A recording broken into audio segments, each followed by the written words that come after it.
Make room for your miracle. Make room for your miracle. In 2 Kings chapter 4, verse 1, it says this: One day, the widow of a member of the group of prophets came to Elisha and cried out, "My husband who served you is dead. And you know how he feared the Lord. But now a creditor has come, threatening to take my 2 sons as slaves. What can I do to help you?" Elisha asked. "Tell me, what do you have in the house?" "Nothing at all except a flask of olive oil," she replied. And Elisha said, "Borrow as many empty jars as you can from your friends and neighbors. Then go into your house with your sons and shut the door behind you. Pour olive oil from your flask into the jars, setting each one aside when it is filled." So she did as she was told. Her sons kept bringing jars to her, and she filled one after another. Soon every container was full to the brim. "Bring me another jar," she said to one of her sons. "There aren't any more," he told her, and the olive oil stopped flowing. When she told the man of God what had happened, he said to her, "Now sell the olive oil, and pay your debts, and you and your sons can live on what is left over." This woman received a great miracle from God. Not only did she get enough to pay her debts, but there was blessings left over. It was an overflowing blessing. Make room in your life for your miracle. There's 3 things to ask yourself today if you need a miracle. Are your bills being paid? Are you in a crisis? Are you in a health crisis? Did you get a bad report from the doctor? Is there something in your life, a problem in your life that only a miracle from God could ever get you out? There's 3 things you must do to get your miracle. Number 1, you must ask yourself, what do I have? What are my resources? Take inventory of your resources. Elisha asked her, "Tell me, what do you have in the house?" Do you have some talents that could be used in the natural to pay the debt? Do you have? And so she said, "Only thing I have is this flask of olive oil." And Elisha's like, "Okay, we can work with let's work on the flask of olive oil. Let's increase it. Let's do something here." Number 2, you must ask yourself, who do I know? Elisha said, "Borrow as many empty jars as you can from your friends and neighbors." Who do you know? So first ask yourself, what do I have? Because God uses sometimes the natural and the supernatural together. What do you have? And who do you know? That when you're in trouble and you're in a problem that you can't solve and you need a miracle from God, it's time to draw close in your relationships with your friends and neighbors. Back in these days, your neighbors would have been your lifelong friends. But you need to shore up those relationships and connect with your relatives, connect with your friends. And then thirdly,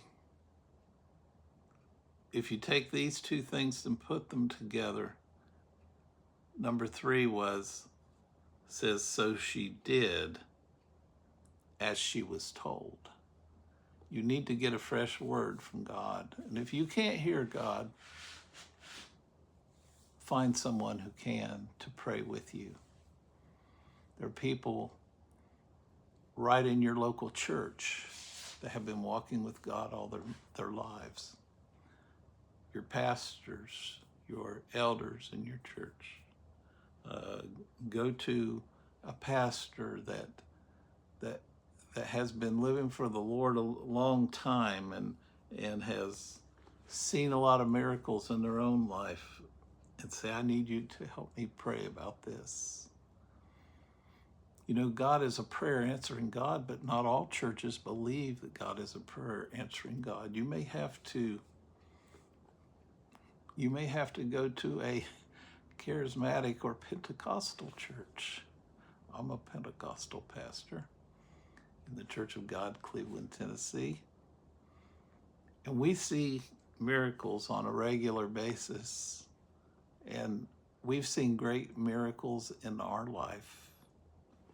The doctors told us our son was going to die. And I said, well, doctor, what's his chances of survival according to medicine? He said 0%. 0% chance that he will live. And then during that same thing, when my son had a rare form of leukemia, and by the way, he was 1.5 then, he's 42 now. But during that time, I remember receiving a bill from the hospital, a medical bill for over $1 million. Have you ever owed someone $1 million? And you know, in one ear, the devil was whispering and saying, you'll never get out of this situation.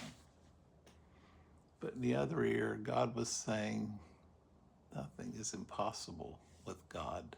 You know, when Jesus came to Mary and Joseph, the angel that was talking to them says, and with God, nothing shall be impossible. He was preparing them for a life of miracles. He was preparing them for a son that would come along later, see many miracles in his ministry. What do you need from God today? Ask yourself, what do I have? Who do I know? And get a fresh word from God. If you're not at that point spiritually where you can really hear God and know that, okay, this is the voice of the Lord, find someone who can. See, their most important relationship was from Elisha, and he ran that ministry of the school of the prophets. He came in after Elijah. He was Elijah's successor. He was privy to many testimonies where people had received miracles. They had even received the dead back to life. And he believed in miracles. Find a man of God who believes that God does miracles. Find someone, regardless of what denomination they're in. Find someone that believes that God is a prayer answering God to agree with you in prayer. This woman had a good prayer partner, Elisha the prophet. And she made room. She had to make room in her life for a move of God. Is there room in your life for a move of God? Are you a stale Christian? You just feel like I want to get closer to God. I want to see revival in my own personal life. Is there room in your life for a move of God? You may have to rearrange your time. You may need to go back through the Sermon on the Mount and say, am I doing these things that Jesus said to do? And in the teachings of Jesus, at one point, he said that people would come up on Judgment Day and Jesus would say, I was in prison, you didn't visit me. I was sick and you didn't come and pray. And I was hungry and you didn't feed me. And I was naked and you didn't clothe me. And there'll be people that say, well, Lord, when did we see you naked or hungry or in need or lonely? And he'll say, the same as you did it not to these my brethren, you did it not to me. Are you really laying down your life for the gospel? Do you just come on Sunday morning just to say, well, I've done my duty? Do you have the ability to teach a Sunday school class or a small group in your church? Are you volunteering beyond Sunday morning? Are you involved in helping in the ministry? Or are you hungry for God? You know, I've found the people that are the most blessed by God are the people that are in the church every time the doors are open. I know that's not popular. I grew up, my dad was an evangelist. He was booked a year ahead solid in revivals all the time, him and his singing group. And we were in church every night, and if there was a night where we didn't have a service booked somewhere, and two-week revivals just to see if the Lord was going to move or not. And if there was a night off, that was a practice night for the group, for the singing group, the Gospel Lights. And we need to be busy doing the Lord's work. We need to put him first in our time. And I see a lot of Christians today, they just get just enough to ease their conscience, but not enough to really change lives. Do you want to have a personal revival? Make room in your life for a move of God and call on the name of the Lord. Get around some people that know how to hear his voice and learn how to walk with the Lord.